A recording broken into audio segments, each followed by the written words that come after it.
Hey everyone, it's Nelson from TechGeekNelson.com, and I finally got my hands on the Google Daydream headset. So in this video, I want to answer the main question: is it worth the $80 price tag? When I opened this out of the box, the first thing I noticed was that it feels great, because that is the main highlight here. It is very comfortable, especially compared to the Google Cardboard. That thing was horrible. I could not even put the thing on my face. So overall, I love the design of the headset. Let's move on to the controller, which is another big feature of the Google Daydream headset. As you can see right here, inside that little strap, you put the controller in there so you can fold it up, throw it in your bag. And I think that's a nice touch so that your controller is not bouncing around inside your bag. It has a small trackpad. The bottom button is a app button, as they call it, and the second button is a home button. You hold that down to recenter and to go back. And on the side, you got a volume up and a volume down button. And on the bottom, you have a USB-C port for charging. Setting up the headset was a little bit awkward. First, you have to turn on Bluetooth for the controller, you have to turn on NFC, and you have to download the Google Daydream app, and you have to download the Google Daydream keyboard app. But that only takes about 5 minutes, and connecting everything is pretty straightforward. All the instructions are on the screen, and they're fairly easy to follow. I doubt most people will have a problem setting this up. Unlike the Samsung Gear VR, there are no clips to hold the phone in place. So pretty much what you got to do is put your phone in the middle, and you got to line it up with the line in the middle. And sometimes if you don't get it exactly in the center, it'll get a blurry image. So you got to make sure you get it exactly in the middle. The first time you load up the Google Daydream app, you'll see this cute little tutorial that involves a bunch of little mini experiences, like this one in a forest where you use a controller as a flashlight.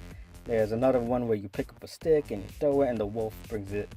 You play catch with it. We're going to go straight into some of the apps that you can try. And there's really not a lot, which is probably the biggest problem right now. I'm pretty sure all you guys noticed by now that the home menu, it looks a lot like the Wii menu. And I said before, the controller feels like the Wii controller. So when at Google, they really love Nintendo, which is not a bad thing. I love Nintendo too. The first app I tried was a YouTube app, because I figured there's plenty of 360 videos out there to try out. And this is where I noticed that the resolution is a problem. When you're watching videos on the headset, you're not watching a 1080p video. You're watching a video of half of that resolution. And you can kind of tell with a lot of these videos. I was watching the Mr. Robot Experience, VR Experience video, and I was watching the National Geographic, some of their videos. And it was entertaining, but the resolution, I felt like it could have been better. I was also pretty excited to try out the Netflix app, and they do a great job of hiding the resolution problem. Instead of trying to show the entire video inside the screen, you see a virtual living room. You see a couch, you see posters, you see windows, and if you look down, you see the Google Daydream controller. So I was watching a little bit of Netflix with the headset, and I probably stopped watching after like 10 to 20 minutes, which is not that bad, but it's definitely something I wouldn't watch an entire movie on. I know some people, they're looking for a virtual reality headset so that they can watch movies on the train or a long bus ride or even a flight, and I don't think this headset is right for that.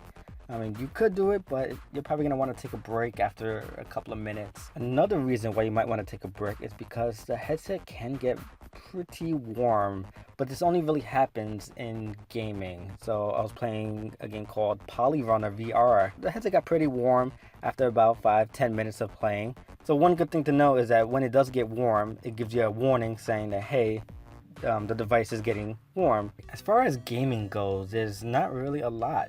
If you looked at the Google Play Store, there's only a handful of games, and most of these games are stuff that you've already seen before. I was playing this cool kart game that was kind of like Mario Kart, but in VR, and you tilt the controller to the side, almost like Mario Kart Wii. Again, someone really loves Nintendo. And within 5 minutes, the headset got warm again. So the main point is, if this headset is not good for movies, if it's not good for gaming, then what is it good for? I personally noticed that I've been enjoying these 360 video apps. There's a couple of them. This one right here is called Little Star. There's a bunch of, it's basically these 360 videos that are on YouTube, but they have better resolution than the ones on YouTube. So I've been enjoying those a lot more, even like these weird documentaries. Even if I wasn't really interested in the video, it was still cool just to look around and feel like you're there. If you put on some surround sound headphones, you will feel that immersion.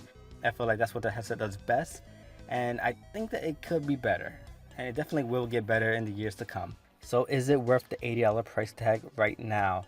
I would say, unless you're a tech geek like me, that you love to experiment with all these different types of apps and these games, and you like to play around with different features. There's a PlayStation emulator where you can play your retro PS1 games with the headset, and I thought that was pretty cool. Also the PSP emulator, it has VR in it.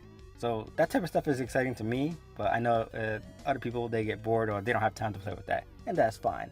I'm pretty sure some people, they already know this, but this headset does not work with every single phone out there. At this moment, it only works with the Google Pixel and the Moto Z Force, which is the phone I was using for this video. And Asus recently announced the Zenfone AR, which is a crazy phone. It has 8 GB of RAM, but most importantly, it has vapor cooling, and it is Google Daydream ready. So hopefully gaming with that phone will be a lot better. So that's something to look forward to. I'm definitely looking forward to reviewing that phone in the near future. So that is pretty much it for this video. If you guys have any questions, leave it in the comments. Follow me on Twitter, subscribe, and stay tuned for more videos coming soon.